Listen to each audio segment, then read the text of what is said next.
आदरणीय व्यासपीठ येथे उपस्थित सर्व शिक्षकांना सर्वप्रथम माझा नमस्कार आणि सर्वात पहिले तर सगळ्यांचे मनापासून खूप खूप आभार, कारण त्यांच्यामुळेच मी आज इथपर्यंत पोहोचली आहे. सगळ्यात पहिला जो टप्पा होता शाळेचा, ज्याच्यामुळे आपण भविष्यात जे आपलं घडणार असतं ते इथूनच घडणार असतं, किंवा जिथे आपण पोहोचणार असतो ते इथूनच पोहोचणार असतो, आणि ते खूप चांगलं मला मिळालं लहानपणापासूनच. आणि त्यासाठी माझी आई सतत प्रयत्नशील होती आणि चांगल्या शाळेत आणि चांगले शिक्षक आहेत ते मला मिळाले. ते माझं भाग्य होतं खरं तर, कारण अशा परिस्थितीतून येऊन सगळे मला इथपर्यंत मला सगळे चांगलेच लोक भेटत गेले. जरी आजूबाजूचे आणि नातेवाईक किंवा असे हे होते, पण ज्या इथपर्यंत पोहोचण्यासाठी जे लागणार होतं ती सगळी प्रकारची मदत मला व्यवस्थित कुठून ना कुठून देवाच्या कृपेने व्यवस्थित मिळत गेली. त्यामुळे त्याचेही आभार. आणि पहिले तर इथे आली मी 10वी नंतर पहिल्यांदाच या वास्तूत प्रवेश केला आणि ते अशा पद्धतीने केला, त्याच्यामुळे माझ्यासाठी तर ते खूप भावूक आहे की प्रमुख अतिथी म्हणून मी इथे 10वी नंतर आली. त्यामुळे आणि ते इथे आली सगळ्या आठवणींना माझ्या उजाळा मिळाला की माझी आई येत होती प्रत्येक वेळेस. तेव्हा आर्थिक परिस्थिती तेव्हा तर खूपच बिकट होती. अगदी 150 रुपये जो विकास निधी होता आपल्या शाळेचा तेही माझ्याकडे नव्हते देण्यासाठी. आपल्या शाळेची दरवर्षी सहल जात होती, त्यालाही माझी जाण्याची इच्छा असायची, पण तितकेही मी जाऊ नाही शकली. त्याच्यामुळे आईला मी नेहमी म्हणायची की सगळे जातात, मला का नाही जाऊ दिलं. ते नंतर मैत्रिणींचे फोटो बघायची, ते सगळ्या होत्या त्यात, पण त्या फोटोत मी नसायची. तेव्हा मला खूप ते वाटायचं. पण ठीक आहे, आज इथपर्यंत पोहोचल्यावर वाटतं की ते सगळं सार्थकी येईल आपलं, की त्या जरी तेव्हा मला ते नाही मिळालं, पण त्याच्यामुळेच कदाचित इथपर्यंत मी पोहोचली, कारण त्या प्रत्येक गोष्टीची जाणीव मला सतत राहिली की ठीक आहे नाही मिळते, पण मग काहीतरी आहे की त्याच्यामुळे ते नाही मिळते आणि आपल्याला ते करायचं आहे. त्याच्यामुळे ते कधीच सुटलं नाही माझ्याकडून की नाही आपण हार नाही मानायची आहे. प्रवासात संघर्ष वाढतच होता, जसं जसं दिवस जात होते असं वाटायचं की आता तरी सगळं व्यवस्थित होईल, पण दिवसेंदिवस ते वाढतच होते. पण त्याची इच्छा असते की आपल्या हातून काहीतरी जेव्हा चांगलं आपल्याला मिळणार असतं तेव्हा तो आपल्याला प्रचंड सगळ्या बाजूंनी घेरत असतो संकटांनी. तसं ते घेरलेल्या प्रवासात जोपर्यंत कोळसा उगळत नाही तोपर्यंत त्याचा हिरा होत नाही, तसं त्याने मला पूर्ण उगाळून काढलं परिस्थितीने. आणि शेवटी आणि मला संधी मिळाली.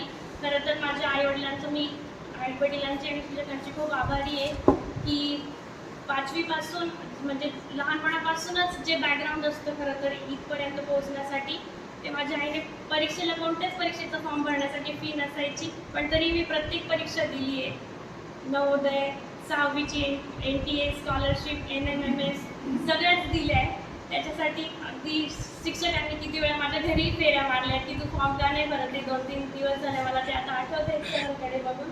शिरुडे सर, पाटील सर 2-3 वेळा माझ्या घरी आले कागदपत्र घ्यायला. तर ते असं सगळं आठवत आहे मला की शेवटची तारीख येऊन जायची आणि खूप पण पैसे नसल्यामुळे ते टाळाटाळ मी करायची, पण तरी ते झालं माझ्याकडून आणि मग माझा कल बरोबर त्याच गोष्टीकडे गेला आणि शेवटी जे व्हायचं होतं त्यातून ते बरोबर मला मिळालं. त्यातून माझं ते ॲप्टिट्यूड आणि ॲनालिटिकल स्किल्स वाढत गेले आणि माझं कल लहानपणापासूनच आणि इकडे यामुळे वाढलं की जेव्हा आपण अशा परिस्थितीत बघत असतो तेव्हा समाजाचं आपल्याशी वागण्याची पद्धत वगैरे खूप वेगळी असते, जे आपलं फॅमिली बॅकग्राऊंड असतं. त्यामुळे त्याच्याकडे जाण्याचा माझा कल हा अजूनच वाढत गेला आणि अजूनच निश्चय माझा दृढ होत गेला की नाही करायचंच आहे आपल्याला आणि काहीतरी बदलायचं. ते आईवडिलांकडे बघण्याचा जो समाजाचा दृष्टिकोन आहे तो बघायचाच आहे.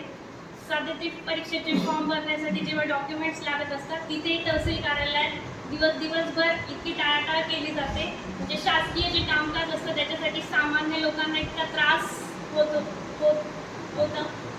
ते बघून माझं लहानपणापासून ठरलं होतं की नाही, ज्याच्यातून आपल्याला समाजासाठी काहीतरी चांगलं करता येईल तिथेच आपल्याला जायचं आहे. जॉब सॅटिस्फॅक्शनसाठी खरं तर पैसा म्हणून राहिलंच नव्हतं जेव्हा जॉब करिअरकडे मी वळली.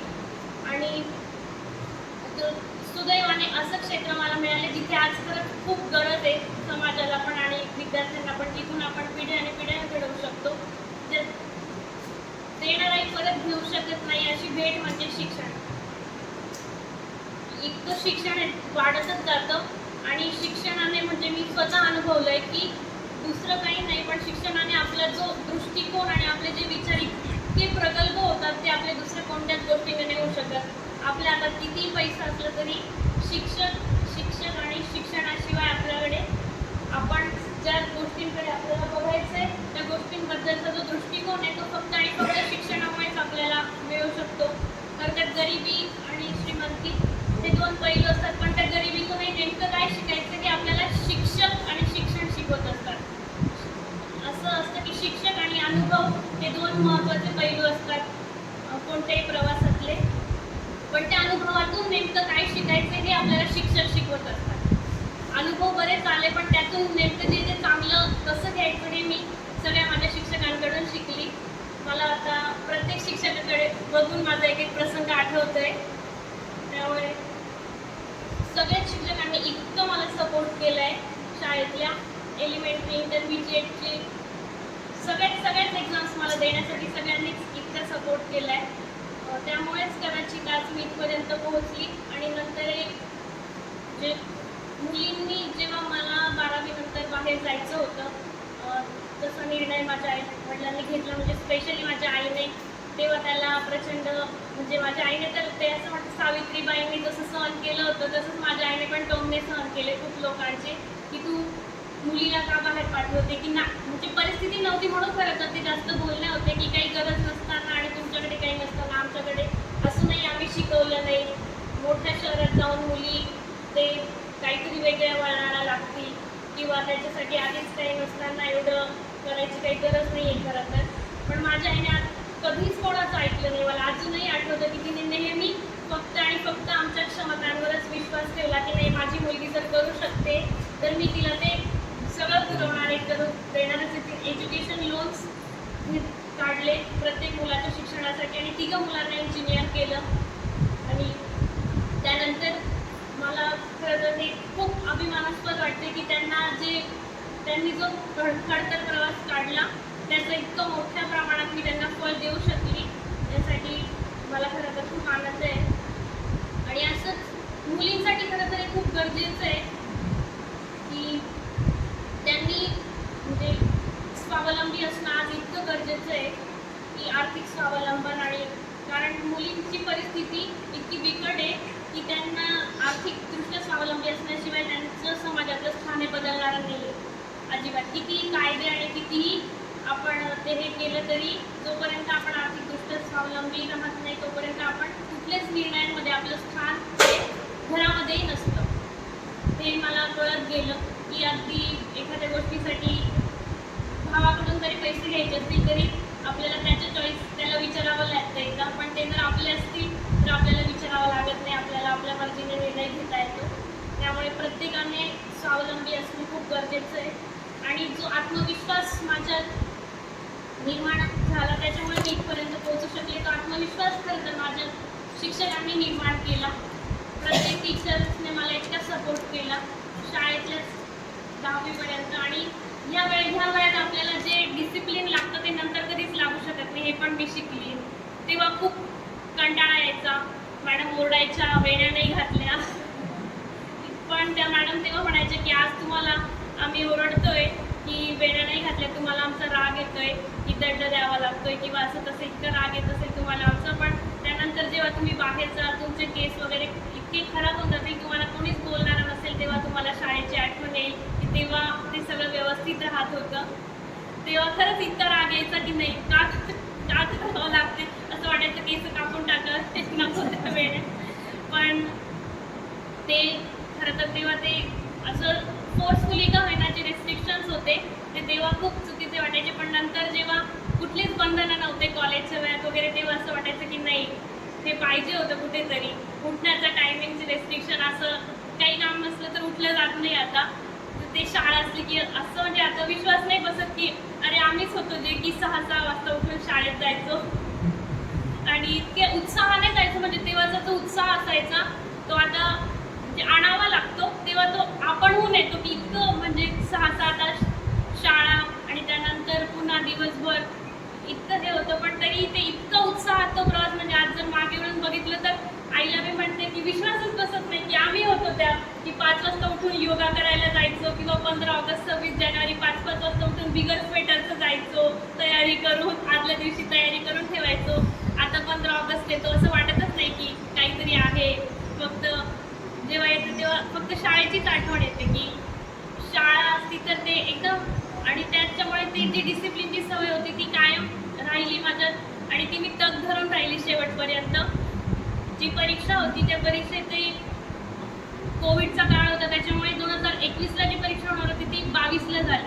2 वर्षामध्ये परीक्षाच झाल्या नाही आणि 22ला झाली. त्यातही नंतर तिचा निकाल प्रिलिम्स झाली. प्रिलिम्सचा निकाल 6 महिन्याने लागला. मेन्स झाली 23, प्रिलिम्स झाली 2022मध्ये, मेन्स झाली 2023मध्ये आणि तिचा निकाल 10 महिन्यांनी लागला तब्बल.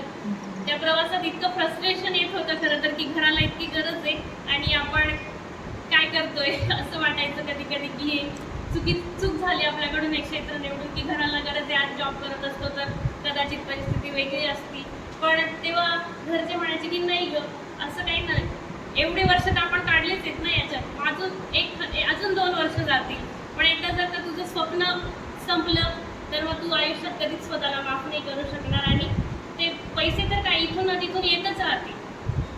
हा जॉब करशील किंवा तो जॉब करशील, पण जे लहानपणापासूनचं स्वप्न आहे ते जर एकदा तुझ्यापासून हिरावून गेलं तर तू आणि आम्ही पण स्वतःला कधी माफ नाही करू शकणार. कारण माझ्या आईची ती इच्छा होती की तिला ती संधी मिळाली नाही शिकायची. ती प्रचंड हुशार होती, तिनेच लहानपणापासून आम्हाला इतकं हुशार केलं. लहानपणापासून ती अभ्यास घ्यायची, आमचं पाठांतर घ्यायची आणि ते जे आईचं स्वप्न होतं ते तिने आमच्यात बघितलं आणि ते तिला पूर्ण करून मी दिलं.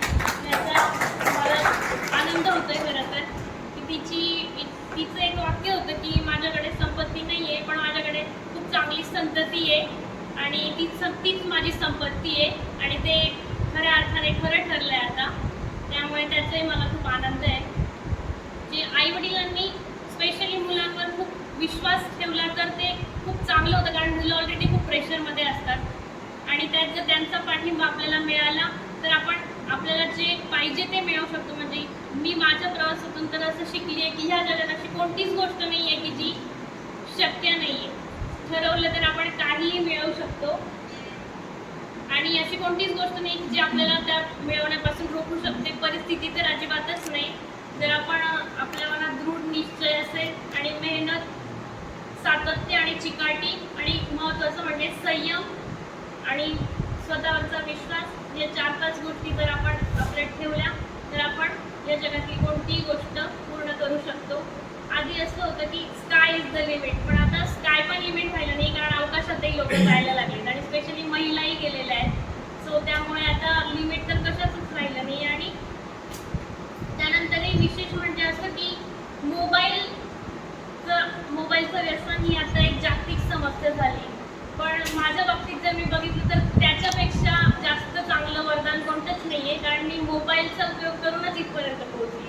मी म्हणजे त्याचा इतका चांगला वापर करून घेतला की त्या मोबाईलमध्ये सगळ्या प्रश्नपत्रिका डाउनलोड करून ठेवल्या होत्या आणि कुठे पण असेल मी जेवताना पण बसलेली असेल की माझ्या बाजूला मोबाईल असायचा. माझ्या आई बोलायचे अगं ते पुस्तक आणून ठेवले ते कधी वाचशील, तुला परीक्षा द्यायची. म्हणायची की नाही काय परीक्षा पास व्हायचं आहे ना. मग त्याच्यात माझ्या सतत प्रश्नपत्रिका ओपन असायच्या. 2021 म्हणजे मागच्या 10 वर्षांच्या प्रश्नपत्रिकांचा व्यवस्थित त्यांच्या प्रश्नपत्रिका सतत माझ्या डोळ्यांसमोर असायच्या. जिथे पण असली, कुठेही बसमध्ये असेल, कुठेही बसलेली असेल की चला 15ची प्रश्नपत्रिका ओपन. मग ते प्रश्न इतके डोक्यात गेले होते की मग ते परीक्षेला मला ते जास्त हे गेलं नाही, कठीण गेली. कारण त्यात आणि मेन असं असतं की ह्या प्रश्नपत्रिका म्हणजे सिलेबस आहे आणि ते त्यालाच घुमून फिरून प्रश्न विचारलेले असतात. 15चा प्रश्न जर असा असेल तर तो 25ला असा येईल असं. आणि त्यामुळे ते आणि एक प्रश्न जर आपण गुगलवर सर्च केला तर त्याच्याबद्दल 5-6 वाक्य येतात, फक्त एका वाक्यात येत नाही. त्याच्यामुळे मी त्या प्रश्नाचं उत्तर मला माहीत जरी असेल तरी पण मी ते गुगलवर टाकायचे प्रश्न आणि मग त्याच्यासोबत 5 वाक्य यायचे. मग ते 5 वाचले की बरोबर त्याच्यात पुढच्या वर्षातलाही प्रश्न मला भेटायचा. अशी मी मोबाईलची खरंच खूप जास्त मदत घेतली. तो मोबाईल म्हणजे मी तर आयुष्यभर माझ्यासोबत ठेवणार आहे, इतकं त्यानं मला हेल्प केली आहे. तर तो मोबाईलही इतक्या कठीण परिस्थितीत घेतला होता मी, पण त्याने मला इथपर्यंत पोहोचवलं. आणि म्हणजे जे आपण म्हणतो की मोबाईल इतकं वाईट झालं आहे, पण त्याचा जर वापर करायचा ठरवला तर तो इतका चांगला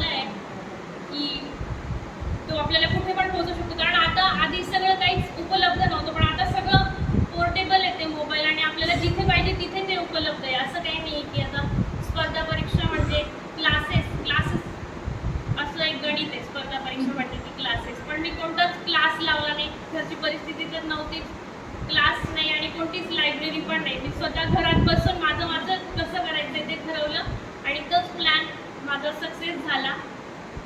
त्याचं मला तर त्याचा विशेष आनंद आहे की कुठलीही 1,00,000-1.5 लाख रुपये फी भरून मी इथपर्यंत पोहोचले नाही. त्याचं ताणही माझ्या घरच्यांवर पडला नाही आणि त्यामुळे जे यश मला मिळालं त्याचं मला आत्मिक समाधान आहे, कारण मी ते माझ्या याच्यावर मिळवलं, कुठलंही त्यात हे केलं नाही आणि कमी कालावधीत मिळालं. हे त्याचं मला जास्त हे की अजून 4-5 वर्ष मी माझ्या घरच्यांचे घेतले नाही, त्यांना जे पाहिजे होतं ते लवकरात लवकर मिळवून दिलं. आणि तसेच सर्व शिक्षकांचे मला खरंच आता मी त्यांचे आभार कसे मानू मला कळत नाहीये, पण त्या इथपर्यंतच्या प्रवासात मला त्यांनीच खऱ्या अर्थाने पोहोचवलं आहे. त्यामुळे त्यांचे शब्द नाही आहेत मला आभार मानायला, पण तरी मनापासून खूप खूप आभार. आईवडिलांचेही आभार आणि अशी उत्कृष्ट संस्था जे चालवण्यासाठी खूप प्रचंड मेहनत घेतात त्या सर्व संस्था चालकांचे आभार. की जो काकाणी शाळा 1945ची स्थापना आहे आपल्या सोसायटीची, मालेगाव एज्युकेशन सोसायटीची, पण एवढीशी ते सुरू झाली आणि आज त्याचा एवढा मोठा वटवृक्ष झाला आहे आणि प्रचंड मेहनत घेऊन सगळे काम करतायत आणि एवढ्या मोठ्या प्रमाणात आता तिचं हे झालेलं आहे की मालेगावात 1 नंबरची शाळा तर आपली काकाणी शाळा आहे. तिच्या पुढे सगळ्या इंग्लिश मिडियमचाही फिके आहे, इंग्लिश मिडियमचे मुलंही आपल्या पुढे फिके आहेत. सर्व तालुक्यात आणि मालेगावात आपली शाळा 1 नंबर आहे. त्यासाठी सर्व जे काम करत आहेत त्यांचे मनापासून आभार. धन्यवाद.